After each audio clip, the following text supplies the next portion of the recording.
Buenas tardes a todos los presentes. Brujim Habayim. Vamos a dar inicio al shiur de hoy, segundo shiur de Hanukkah, año 5780, para tratar de ver cosas diferentes sobre Hanukkah que no se vieron en años anteriores. Quiero hoy comentarles algunas partes del milagro de Hanukkah que no son muy conocidas a la gente, porque la velita que 8 días todo el mundo lo conoce. Quiero ver con ustedes algunas partes de la historia, porque la historia de Hanukkah es bastante extensa, tiene muchísimos detalles.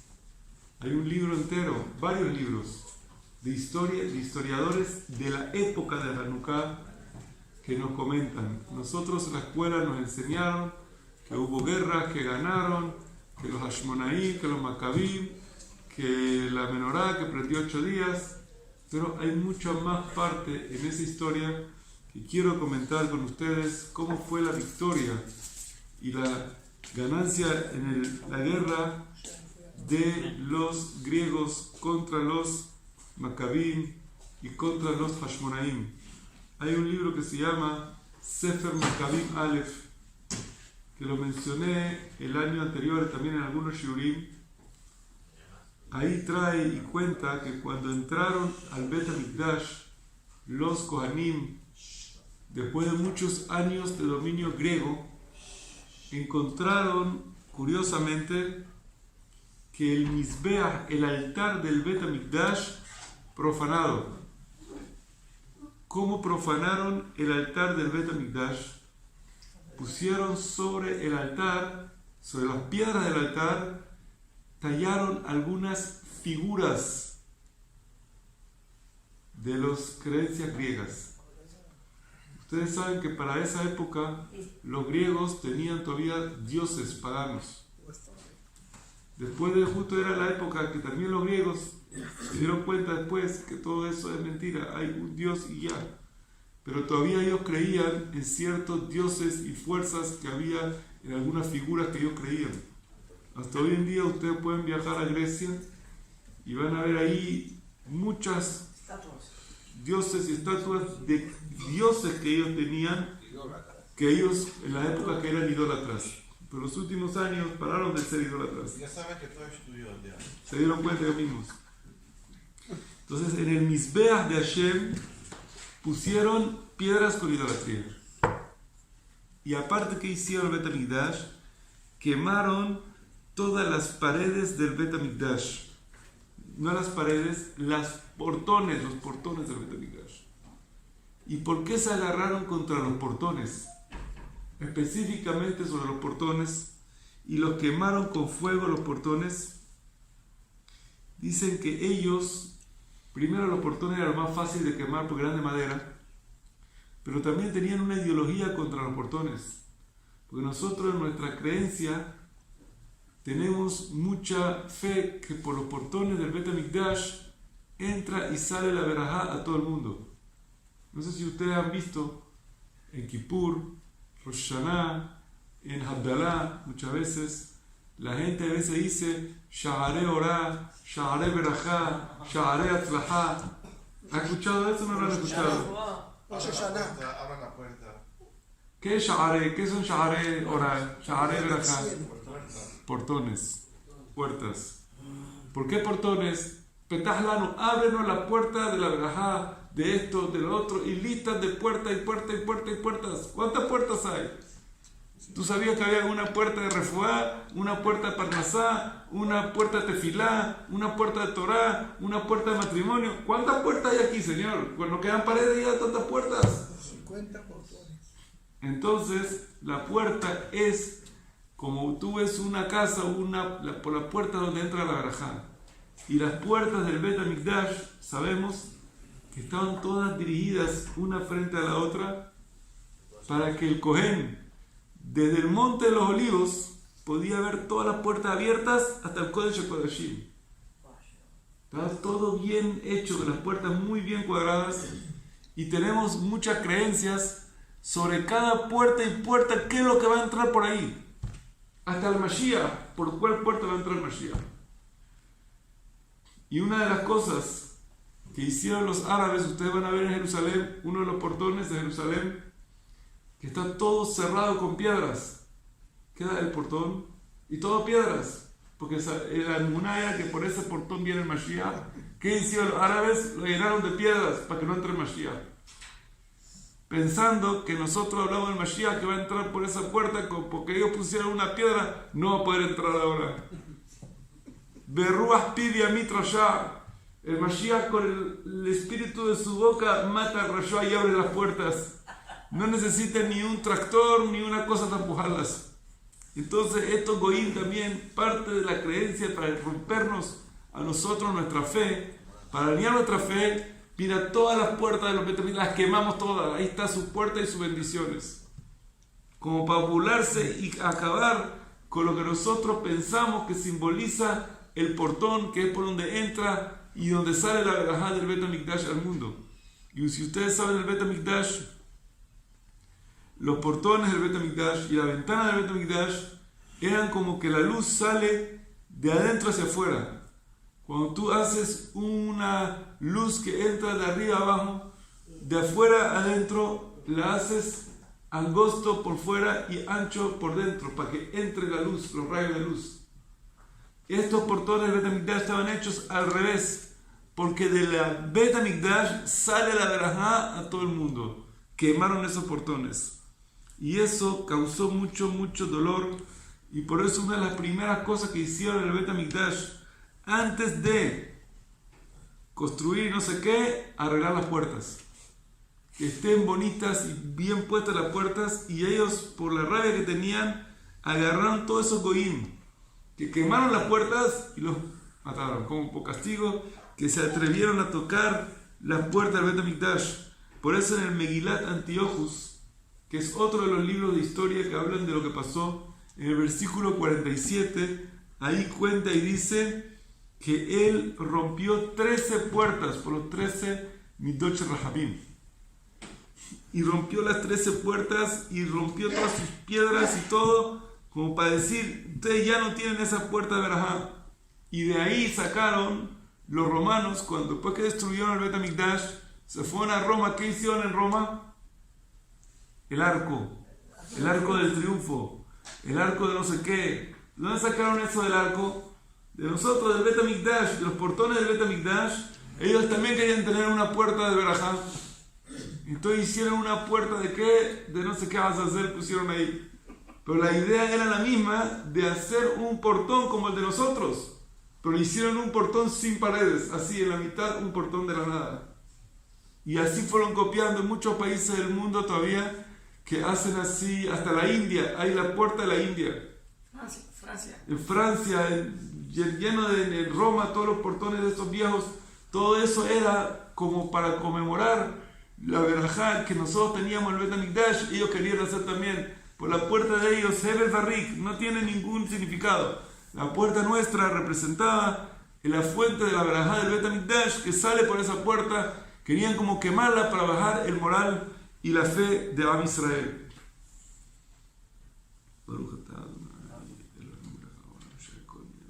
Amén. En alguna forma, los goyim al ver que ellos pudieron entrar al Betamigdash, quemaron así, mataron, dijeron ya, los judíos perdieron todo. Ellos no ven el futuro, nosotros lo vimos. Que puede decir que mañana tiene. Pero en el momento dice, pudimos con los judíos.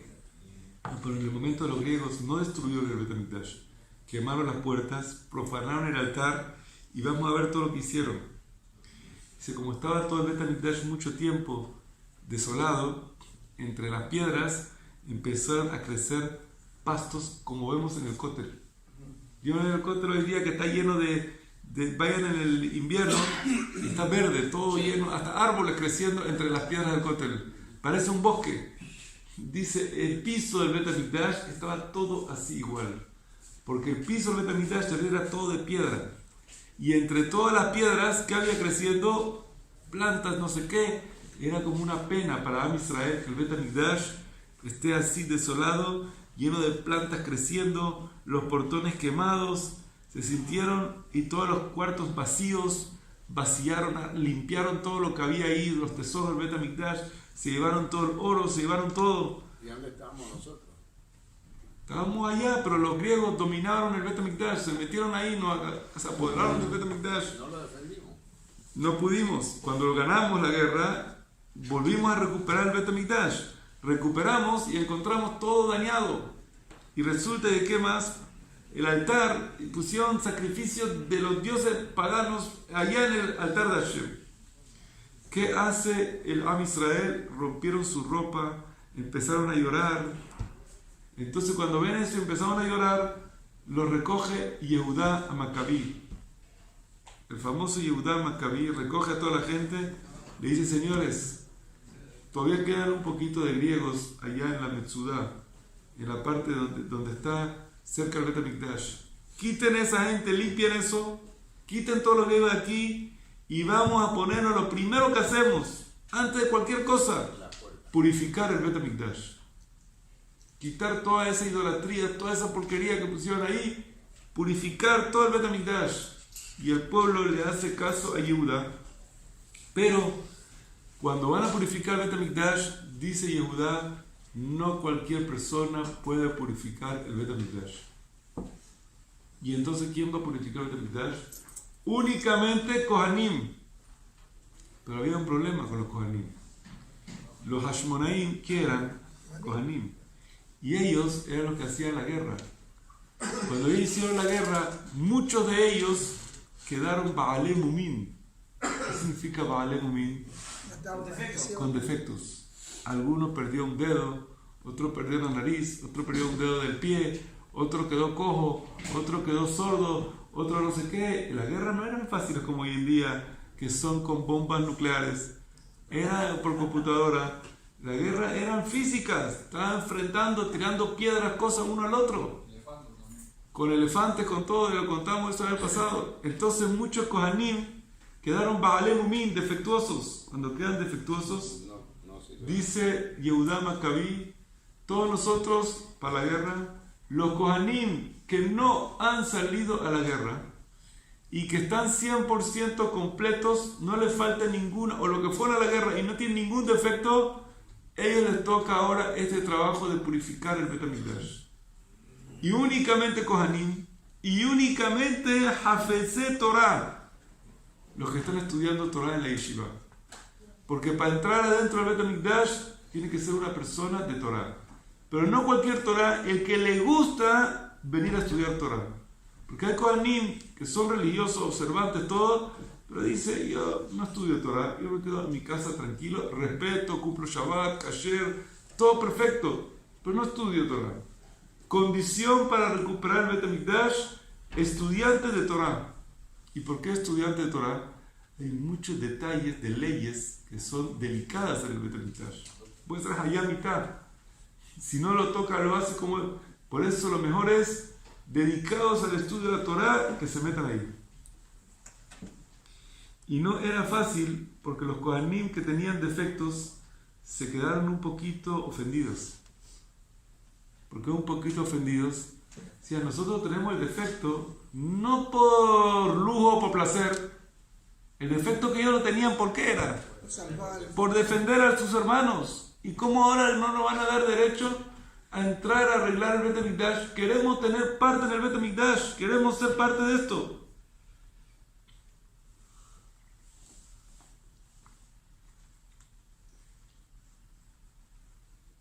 Entonces, en verdad, el Masejet Erubin 105 dice que para arreglar el Bet HaMikdash puede ser un Kohen con defecto también. Pero Yehudá Maccabí, uno de sus principios era que quería mehadrin mina mehadrin, mitzvah como el aceite, mitzvah mina muhar. Es verdad, kasher cualquiera, pero yo prefiero que el que toca el Bet HaMikdash que sea lo mejor de lo mejor de lo mejor. No vaya a ser que porque él no ve bien, o no escucha bien, o no habla bien, o tiene un defecto, vaya a construir el Bet HaMikdash de una forma indebida. Y no es cabot de Hashem que ponga a esa persona que sea el que sirva en la casa de Hashem. Por eso le digo a todas las demás personas, los calmó, les dio emuná y los metió en eso así.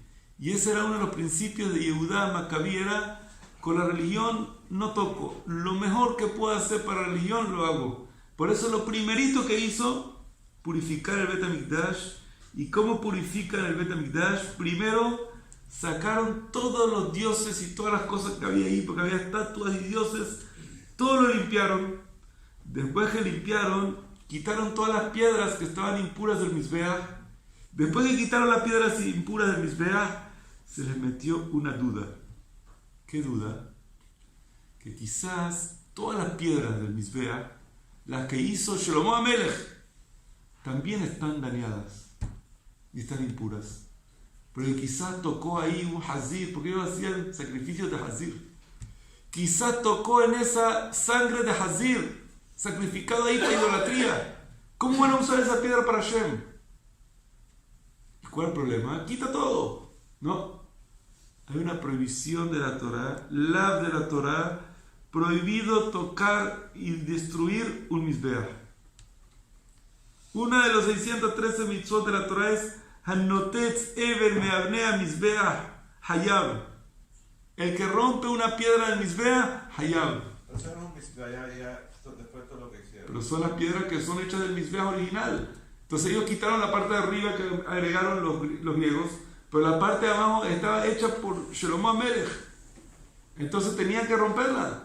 Entonces decían, ¿cómo la vamos a romper si el que toca la piedra del Mizbeach, y para construir la piedra del Mizbeach tiene que ser una piedra que no tocó un metal? Muy difícil construirla de nuevo. ¿Qué van a hacer? Trae en el Bet Yosef el nombre de Mahari Alexandri.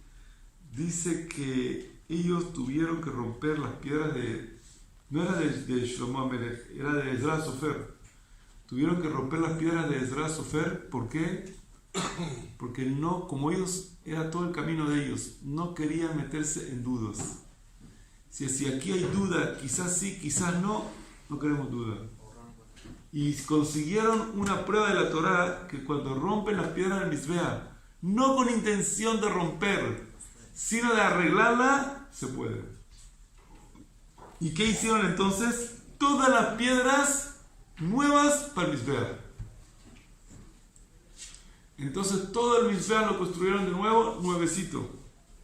Cuando hacen todas las piedras nuevecitas para el Mizbeach, ¿qué hacen con las piedras viejas? Agarraron y guardaron todas esas piedras en un lugar especial, alejado, para que la gente no las use. Porque tenían duda, ¿cuál era original? ¿Cuál no era original? ¿Cuál se usó? ¿Cuál no se usó?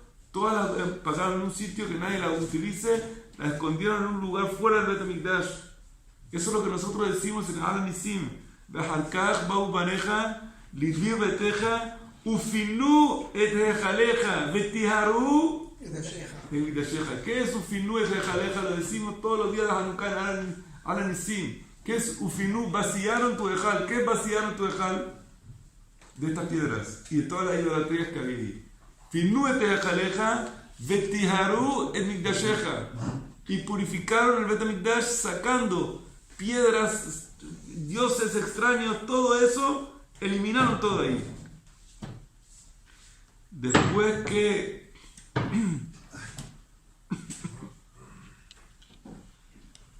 tomaron esa decisión importante y agarraron y sacaron todo eso, no querían nada que ver con los goyim, nada, lo más mínimo de Tum'ah, pusieron esas piedras escondidas, como les dije, en Har HaBayit, hasta pensando, cuando venga Mashiach, futuro de los días, nos va a decir qué piedra fue impura por ellos, cuál no, y vamos a devolverla quizás al Bet HaMikdash.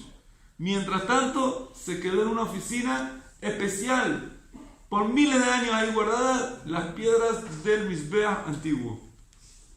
Esas piedras, era una historia esas piedras, porque durante muchos siglos se quedaron ahí guardadas, como conocidas como las piedras de Hanukkah.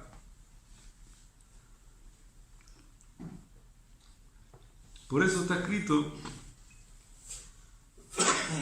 que esas piedras también, estos goyim, parte del sistema de ellos, aparte de impurificar el Bet HaMikdash todo, era traer mujeres prohibidas. Entonces ellos agarraron todas esas piedras sagradas de Jerusalén y sobre esas piedras ponían a las goyot para que la gente las vea, lugar alto, para que la gente las vea cuando pasa por la calle. Y así hacer a la gente que haga averot. Y entonces los hajamim después se sentían como mal con esas piedras. Querían como limpiar todas esas piedras que se sentó la tum'a encima. Tenían el tema que no querían dejar nada de eso, pero por otro lado eran piedras sagradas, las guardaron ahí, dijeron, cuando venga el Yahweh Naví algún día nos va a orientar qué hacer con esas piedras, por mientras que se queden ahí. Agarraron piedras nuevecitas de una montaña profunda y de ahí construyeron un misbea igualito como el primero, y arreglaron y recuperaron con rapidez, construyendo todo nuevo, una menorá nueva, un shulchan nuevo, una paroje nueva, todo de oro nuevo, con los portones que rompieron, con todo lo que hicieron, de nuevo, todo como si fuera nuevito. Y entonces hacen una menorá, un shulchan, todo. Eso era en el mes de Heshvan, como un mes antes de Hanukkah. Todo ese proceso de limpieza que estaban haciendo en el Bet HaMikdash. Vino el menorá, el shulchan, el primer de Bet HaMikdash, se fueron a Babel. Se quedaron en Babel. Se perdieron porque no sabemos dónde están. Tuvieron que hacerlo de nuevo. Todo de nuevo. Hasta el Aarón, con las tablas de la ley, lo escondieron. No sabemos dónde está. Entonces, ese es lo que armaron los romanos, lo llevaron a... No los romanos, Babel. Ahora, ese es... Los romanos llevaron el segundo, el que hizo Esdras Sofer. Esdras Sofer lo hizo, sí. Ahora, después que ellos limpian todo eso y recuperaron todo el kelim del Bet HaMikdash de nuevo, trajeron una menorá nueva, un shulchan nuevo, todo de nuevo. Ahora, la Gemara Rosh Hashanah, en el Sefer Maccabim y Sefer Hashmonaim, dice que la menorá era de oro. Pero la Gemara Rosh Hashanah dice que en la época cuando conquistaron Jerusalén, no tenían dinero para hacer una menorá de oro. No tenían dinero. Porque una menorá de oro es cara. Entonces, ¿qué hicieron? Una menorá de madera. Esta mañana, una persona que está aquí presente, no voy a decir su nombre, hizo una menorá de madera también, para recordar la menorá de los Hashmonaim. No vayan a prender el fuego dentro de la madera, hay que poner un vasito de vidrio o algo. ¿Por qué? Porque ellos no tenían dinero para hacer una menorá ni de plata ni de oro, de madera. Después que pudieron enriquecer, la hicieron de cobre. Tenían más dinero de plata, más dinero la volvieron a hacer de oro como era la original. Pero en el principio la menorá era de madera, así cuenta la Gemara, con unos palos de hierro en la mitad para que los pegue, y toda la menorá era de madera. Y después poco a poco iban subiendo y mejorándola. Ahora, cuando ellos agarran el pan del shulchan, y para que el shulchan del Lechem Panim no esté vacío, pusieron sobre el shulchan, empezaron a hacer los panes también para hacer el shulchan. Todo eso era el día 24 de Kislev, un día antes de Hanukkah. 24 de Kislev inauguraron todo eso, y para recordar eso sacaron unas monedas con la figura del shulchan, con la figura de la menorá, recordando que gracias a Dios pudieron recuperar otra vez y hacer Bet HaMikdash de nuevo. Y hasta hoy día, ustedes van al museo en Israel, el Museo de Jerusalén, y van a ver las monedas originales que fundaron en esa época con el signo de la menorá y el shulchan. Hasta hoy las hay, esas monedas, en el museo en Jerusalén, y coleccionistas privados también tienen esas monedas. Hay muchas de esas monedas. Increíblemente cómo quedaron esas monedas. Y hay gente, coleccionistas privados, que las compran. Hace poquito vendieron en una subasta varias monedas de esa época de los griegos con el dibujo de la menorá original. ¿De hace cuántos años fue esto? Casi de 1800. Hace 2168 años. El milagro de Hanukkah. Bastante tiempo. Se conservaron las monedas. Los arqueólogos hoy en día se venden El que quiere puede conseguirlas en subastas públicas que hacen en distintas partes del mundo. Pero es muy curioso que hasta hicieron monedas para conmemorar esto. Se levantan en esa mañana, en esa tarde del 24 de Kislev, en la noche lo que van a hacer es prender la menorá. Y entonces sucede lo que cuenta la Gemara en Shabbat 21, que es la famosa historia que no encuentran aceite. Se dan cuenta, tienen todo nuevo, pero aceite, que es lo básico, no tienen.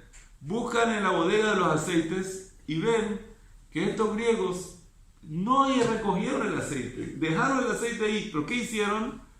Abrieron todas las botellas, una por una la abrieron y la tocaron. A propósito. Para impurificarla, a propósito, para molestar a Am Israel. No vamos a quitarle el aceite, pero lo vamos a tocar, a ver si ustedes lo usan o no lo usan. Y ninguno quería agarrar una botella de aceite que no tenga el sello del Kohen Gadol, que sea kasher. ¿Por qué? Por cuanto que no se puede hacer nada que no es kasher. Lo primero que van a hacer, después de mucha búsqueda, consiguen una sola vajilla de aceite que dura chiquitita, que dura para un día. Ellos estaban en la noche del 24 de Kislev, hicieron esa noche el Ketoret y la menorá, pero todavía no habían sacrificado ni un sacrificio en el altar. ¿Y por qué no sacrificaron de una vez el sacrificio de la tarde? Porque hay una regla en el Bet HaMikdash. Cuando se inaugura el Bet HaMikdash, después de un tiempo que no se utilizó, el primer sacrificio, ¿cuál tiene que ser? Tamid Shel Shahar, el sacrificio de la mañana. Siempre, el de la mañana tiene que ser el primero. No puedes empezar con el de la tarde. El primero tiene que ser el de la mañana. Por eso lo primerito que hicieron era como sacrificio. La menorá no es un sacrificio, la hicieron desde la noche. Lo primerito que se inauguró la fiesta era con la menorá. Por eso, como se inauguró con la menorá, quedó muy marcado el tema de la menorá en todas las monedas, la menorá, en toda la menorá. La menorá se convirtió en el símbolo de Hanukkah. Al día siguiente de la mañana, el primer sacrificio que inaugura en el Bet HaMikdash, Korban Tamid Shel Shahar, el Korban de la mañana, que es el Korban que nosotros hacemos cada mañana en la tefilá. Por eso, en un sidur, cuando tú eres un sidur, ¿cuál es el primer rezo que sale en el sidur? Shaharit. ¿Por qué el sidur no empieza de Arvit? ¿Nunca se hicieron esa pregunta? En el calendario hebreo, ¿qué viene primero, la noche o la mañana? Vayarev, Vayboker, lo dice el pasuk. Vayarev, Vayboker, Yom Ehad. Vayarev, Vayboker, Yom Sheni. Pero el sidur de Yom Tov se comienza con Arvit. Pero los sidur, tienes razón, pero los sidur normales, ¿por dónde empiezan? Shaharit. Debería empezar Arvit, el primer rezo del día. ¿Por qué empieza con Shaharit? Tamid. Por esto. Porque cada vez que se inaugure un Korban, un Bet HaMikdash, ¿cómo se inaugura? Con Shaharit. No puede empezar con Arvit. Por eso también el Sidur empieza con ¿qué rezo? Shaharit. Mucha gente no sabe eso. Tú le preguntas por qué el Sidur empieza con Shaharit, no sabe. Bueno, porque es el rezo más largo, porque uno empieza no sé qué. En verdad debería empezar con Arvit. Por esta misma halajá que dice la Gemara, que cualquier Hanejin Tamizbea Ela Betamid Shel Shahar, lo dice la Gemara en Menahot, página 49, por si acaso alguien quiere buscarlo. Menahot 49. No se estrena el Mizbeah sino con el sacrificio de la mañana. Ahora bien, la menorá sí se podía hacer de la noche. Entonces prácticamente el primer servicio que hicieron, que era la menorá y el ketoret. Después de eso hacen la mitzvah del Tamid Shel Shahar el día siguiente. Y por eso el día siguiente es Tamid Shel Shahar. Así que sí, entonces imagínense ustedes, es Milagro de Hanukkah, es en el año 5000, no 5000, ¿cómo que 5000? En el año 3596. El Milagro de Hanukkah. 3596. Ocurrió el Milagro de Hanukkah. Y por eso nosotros celebramos esta mitzvah, esta alegría de Hanukkah, pasaron tantos años, más de 2000 años, y seguimos celebrándolo año por año, recordando este milagro que Hashem nos hizo. Tomaron 3 años que el Bet HaMikdash estaba desolado, sin trabajo. No podían hacer ningún sacrificio durante 3 años. Lleno el Bet HaMikdash de Dios, de estatuas, de idolatrías y de sacrificios de cochino. Así que si alguien le pregunta cuántos años en el Bet HaMikdash, en el Mizbeach, sacrificaba cochino, 3 años. ¿Quién lo sacrificaba? Los griegos. ¿Y por qué ponían cochino? Exactamente, para molestar, porque a ellos, ¿qué les importa poner una vaca? A propósito, para molestarnos a nosotros, y ponían los dioses de ellos allí, y encima de los dioses de ellos, hacían el cochino Milcorbán. Por eso era un sufrimiento muy grande para nosotros ver estos 3 años sufrir toda esta situación, hasta que Yehudá Macabí pudo hacer todo esto, que gracias a Dios, y pudimos purificar eso. Ahora, el día que se purificó era una fiesta muy grande, porque era como, y se empezó el primer día, como dije, la noche del 25 de Kislev, y el día del 25 de Kislev, y eran 8 días de fiesta tremenda. Ya de un principio ellos organizaron la fiesta por 8 días. ¿Y cómo sabían que iba a ser 8 días la menorá del milagro? Porque ellos tenían un problema en ese año. Por las fiestas de los griegos no pudieron celebrar la fiesta de Sukkot. Y la fiesta de Sukkot para Am Israel era una fiesta muy, muy, muy importante, de alegría, de verajá. Y ellos no podían, sin celebrar Sukkot, era como un golpe muy fuerte para el pueblo de Israel. Entonces Yehudá Macabí les dijo, como no pudimos celebrar Sukkot, vamos a celebrar en el Mizbeach 8 días de agradecimiento a Dios. Y justo esos 8 días que celebraron, Dios, que son como los 8 días de Sukkot, porque Sukkot en Israel son 8 días justo esos días ocurre el milagro de la velita, que dura 8 días también. O sea que coincide el milagro con la propuesta de ellos de celebrar esto y rezarle a Dios 8 días, y hicieron una fiesta, todo el mundo de instrumentos musicales como Sukkot, como Simchat Bet HaShoevah. Todos los instrumentos musicales que había en Jerusalén, para aquí. Más de 150, no sé qué, parados ahí, tocando todo un coro, una alegría, algo nunca visto, durante 8 días y 8 noches, celebrando y agradeciéndole a Hashem, sacrificando los sacrificios, todo como dice la Torá, mañana, tarde, todo revisado por los Kohanim, revisado por todo, kasher, 100%. Y entonces ellos aprovecharon esos 8 días también para rezar, porque todavía no terminaban las guerras completas en todo Israel. Faltaba todavía guerras, pero lo primero que ellos se dedicaron al Bet HaMikdash. Ahora le rezaron a Hashem que les ayude para poder terminar de vencer todo el enemigo completamente en todos lados. Ahora yo les expliqué lo de 8 días que fue fundado por la Simchat de Sukkot que perdimos. En verdad, dice Hakamim que fue tan fuerte para ellos ese Sukkot, porque ese Sukkot tenían que escaparse a las montañas. Y lo sufrieron en un galut, un tzar, un sufrimiento muy grande. Y como él había dicho que cuando se inaugure el Bet HaMikdash va a volver a ser los 8 días. Otra razón también que ellos programaron 8 días, como está escrito en una carta que mandaron de felicitación los judíos que estaban en Egipto en esa época, dice ahí que igualmente había hecho el rey Salomón. Cuando inauguró el Bet HaMikdash, hizo fiesta, 8 días de fiesta. Entonces también ellos recordaron esos 8 días y querían celebrar, igual como esa época, 8 días de fiesta y de alegría. Aunque, cuando Moshe Rabbeinu estrenó el Mishkan, ¿cuántos días era de fiesta? 7. ¿Y por qué ellos hicieron más que Moshe Rabbeinu 8? Si Moshe Rabbeinu hizo 7, ¿por qué ellos hacen 8? Entonces aparentemente puede ser ahí entra el tema de Sukkot, y entra también el milagro que le hace a Hashem por esta salvación que se puede recuperar la menorá, el sacrificio de la menorá como debe ser.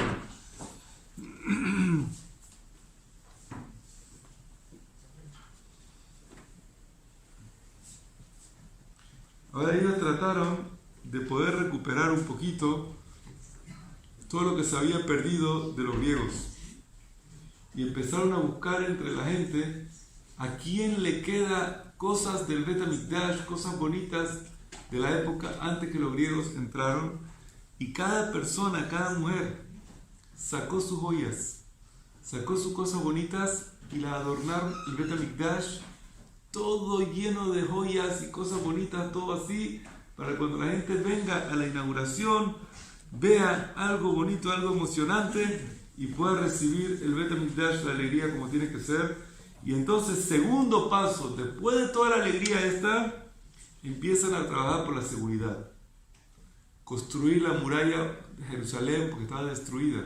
Volvieron a recuperar las murallas de Jerusalén, volvieron a hacer el ejército, que estaba todo dividido, partido el ejército judío, restablecieron el ejército judío, pusieron la seguridad, y entonces volvió a ser Israel la fortaleza que sea. Pero una de las cosas tan interesantes es de que ellos, lo primero que se dedicaron antes de preocuparse ni por la seguridad física, se preocuparon por la seguridad espiritual de construir el Bet HaMikdash y arreglar todo lo que ellos tenían destruido en ese momento. Por eso es muy interesante lo que era todo este asunto del Bet HaMikdash. Algunas opiniones dicen que lo que nosotros prendemos 8 días de Hanukkah, eso lo pusieron cuando se destruyó el Bet HaMikdash. Porque mientras estaba el Bet HaMikdash, se prendía el mismo Bet HaMikdash. No hacía que cada uno en su casa prenda. Pero cuando se destruyó el Bet HaMikdash, para que no se pierda el milagro que ocurrió, algunas opiniones dicen así, empezaron a hacerlo en cada casa y casa. Así traen en el Hasdei David y otro libro más, traen que puede ser que así fue. No es seguro, no hay pruebas claras de eso, pero aparentemente, según como dice la Gemara, se entiende que ya de esa época sucede este gran milagro para Am Israel. Ok, ahora cuando se inaugura el Bet HaMikdash, eso causa un problema muy grande. Nosotros pensamos que con Hanukkah se acabó el problema, Batishkot, se acabó la historia. Pero no. Cuando pasó la inauguración del Bet HaMikdash, todas las naciones que están alrededor se levantan. ¿Qué? Bet HaMikdash, no podemos permitirlo. No le importa que el pueblo judío gane a los griegos y que domine Israel, no les importa. Pero si renovaron el servicio del Bet HaMikdash, eso para ellos era la espina en el corazón, porque ellos sabían que cuando hay Bet HaMikdash y está el servicio del Bet HaMikdash, nadie puede contra Israel. Tenían mucho miedo de eso lo que estaban haciendo los judíos. Y lo que más les molestó, la inauguración del Bet HaMikdash. Imagínense, hoy día también tenemos Israel, tenemos gobierno judío en Israel, tenemos parlamento, mayoría judío en Israel, tenemos vicepresidente, presidente judío, primer ministro judío, todo judío, y el Bet HaMikdash, ¿quién está ahí? Los árabes lo dominan, y el gobierno de Jordania domina ahí, no Israel. Policía de Jordania está en el Bet HaMikdash. O sea, mírate que el Bet HaMikdash siempre era el punto más delicado. Los goyim no aguantan que tengamos el Bet HaMikdash. Hasta hoy día, imagínate, con todo lo que tenemos en Israel, no somos capaces de renovar el Bet HaMikdash. Y no más, ni podemos entrar ahí. Tenemos que pedirle permiso a los de Jordania para poder agarrar el Bet HaMikdash. Y hace poco había un problema con un grupo de judíos que entró adentro, que los tiraron, que se hizo una guerra, no sé qué. Y al final nosotros bajamos la cabeza y nos salimos para no pelear. Pero es increíble como todas las épocas, ellos, eso es lo que más les tocaba. Entonces, ¿qué pasa?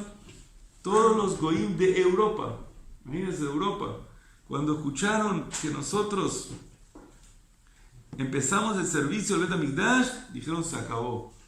Vamos a hacer una coalición y van a venir todos los europeos con los árabes, con los católicos, con todos juntos, no había en esa época todavía católicos, todos juntos vamos a reunirnos para destruir el Bet HaMikdash. Eso es lo que más les molestó a ellos. Entonces se reúnen y vienen en esa época al lado del Mar Rojo, Yamamela, entran un grupo muy grande de Goyim en Edom para guerrear contra Am Israel y conquistar Jerusalén. De vuelta, nada más una intención tienen, que no se renueva el servicio del Bet HaMikdash. Entonces llegaron a un lugar al lado de Yamamela, se llama Akrabá. Hasta hoy en día existe ese lugar, hoy en día es un lugar desértico. Es como una montaña, una bajada así grande, una montaña. Y en esa Akrabá hubo una guerra, pero de mucha sangre derramada. Y al final, ¿quién ganó esa guerra? Israel, ganaron la guerra. Y pudimos vencer a todos estos europeos que vinieron, esta cuestión que vinieron ahí. Pero no era fácil. ¿Por qué? Porque los goyim en el camino, no es que no habían muerto aparte de los judíos. Era una guerra difícil, pero gracias a Dios pudimos ganar la guerra y les pudimos agarrar todo el ejército de ellos y el botín de ellos y todo. Y llegamos nosotros en la guerra hasta el territorio de los amonitas, que quedan ahí cerca después de Yamamela, y llegamos hasta el dios de los amonitas, y hasta eso también lo acabamos. Una vez que acabaron con toda la zona, limpiaron toda la zona, devolvieron a Am Israel toda esa parte que pertenecía a Israel, toda la parte de Yamamela que pertenecía a Israel, y que estaba en manos de Amón, en manos de otras naciones, pudimos devolver y reconquistar Yazer Ubrotea, que son toda la zona de Yehudá, que es la parte de los alrededores de Jerusalén. Y esto en verdad pudimos de esa forma vencer a los Edomim, a los Amonim y a todas las naciones que estaban ahí alrededor. Pero no terminó. Los goyim no se quedaron tranquilos. Dijeron, no podemos permitir que el Bet HaMikdash se arregle. Entonces vienen ahora ¿de dónde? De Gilad. Se reúnen toda la gente de Gilad. Nosotros sabemos que Gilad para nosotros es un lugar peligroso. Cuando un judío escucha Gilad, se asusta. ¿Por qué se asusta Gilad?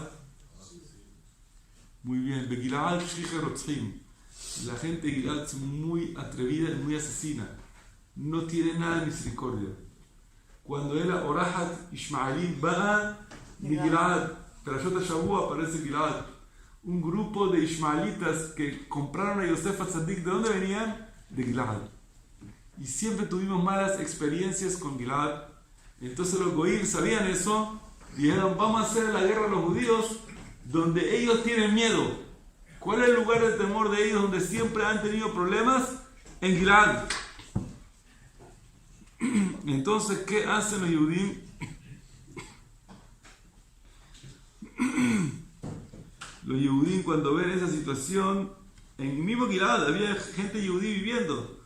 Todos los Yehudim de Gilad se tienen que escapar. Agarran todo el mundo y se escapa y le mandan cartas a Yehudá a decir, por favor, vente y sálvanos porque la situación está muy peligrosa. Mataron ya algunas ciudades, ya murieron como 1000 judíos. En lo que ellos están recogiendo gente, si no nos movemos rápido contra ellos, no sé lo que va a pasar aquí. Todo eso de Gilad viene del norte de Israel, bajando todo eso así, y está muy preocupado Yehudá lo que va a hacer. ¿Qué hace Yehudá? Por supuesto, agarra y recoge a todos los Yehudim que estaban en Jerusalén, en su alrededor, y dice, vámonos para Gilad para defender. Pero él le pide ayuda. ¿A quién le pide ayuda? A la tribu de Shimón. Le dice, necesito que Shimón me ayude. Acuérdense, los Macabim, Yehudá y todos esos que eran de Kohanim. ¿Kohanim de qué tribu son? Leví. Él le pide ayuda a la tribu de quién? De Shimón. Shimón ve Leví, Ahim. Que le jamás, que Jerotehem. Shimón y Leví son hermanos. Cuando ellos dos se juntan, entonces aquí Yehudá entendió, esto viene de Gilad, esto es un problema, tengo que ir junto con Shimón para conquistar esta guerra. Y él no se dio cuenta de una cosa muy importante. En esa guerra, él está haciendo capará por lo que pasó con la venta de Yosef. Porque la venta de Yosef, como dije, estos Ismaelim vieron de Gilad, y entonces ellos ahora están volviendo a Gilad como para rescatar a sus hermanos. Antes ellos vendieron a su hermano en Gilad. Ahora, ¿qué están haciendo en Gilad? Shimón y Leví están yendo a Gilad para luchar por sus hermanos. Ellos también en Jerusalén. Nadie llegó todavía a Jerusalén. Están apenas en Gilad. Pero en eso están haciendo Teshuvah, Mishkal, sobre lo que sucedió en la venta de Yosef. Entonces le dice Shimón y Leví Ahim, van ellos y dicen, vamos a tratar de luchar con Gilad, pero se dividen los Maccabim en dos partes. Unos van al Galil y el otro van a Gilad. Porque dicen, la guerra es muy grande, no podemos atacar toda la vez. Y dejaron en Yehudá, en el Bet HaMikdash, ¿a quién? A Yosef ben Zecharia y a otros cuantos más líderes, diciendo, ustedes cuiden lo que hay aquí y nosotros vamos 3.000 para aquí, 8.000 para Gilad, y vamos a ver cómo podemos resolver esta batalla. Pero es muy interesante esto, porque como la historia se repite, y los mismos lugares donde nosotros nos tropezamos y nos equivocamos, Dios nos hace la próxima vuelta, que en ese mismo lugar tengamos que arreglar y recuperar. Y por eso dice Jajamim, dice Rambam, cuando alguien hace Teshuvah, al Beoto Makom Botaisha, dice, el mismo lugar donde él cometió el error, el mismo lugar va a tratar de buscar la solución. Por eso es que en el mismo lugar donde hicimos, ahí estamos solucionando, y por eso prendemos la menorá. En el mismo lugar donde se profanó la menorá, nosotros prendemos la menorá. Y en cada sinagoga y sinagoga, en la fecha de Hanukkah, prenden la menorá para recuperar la menorá cancelada. Por eso es importante en la fecha de Hanukkah tratar de cuidar la santidad de la sinagoga, igual como ellos cuidaron la santidad del Bet HaMikdash, lo purificaron, lo reconstruyeron, lo arreglaron, lo embellecieron, lo pusieron bonito, lo arreglaron todo. Nosotros también en la época Hanukkah, es la época Hanukkah Mizbeah, Hanukkah Bet HaMikdash, Hanukkah Bet HaKnesset. Es la época que hay que velar por la sinagoga, cuidarla espiritualmente y materialmente.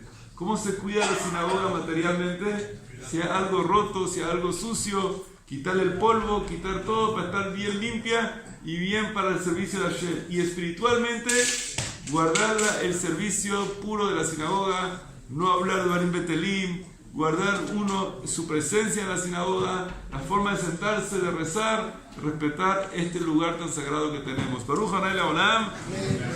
Amén, amén, Vihané, Benakashio, Amén, Razak, Roberto, Cont Israel, Begrot, Mitzvot, Sheneemar, Nahafetz, Eman, Sikoy, Dir, Torah, Viadir.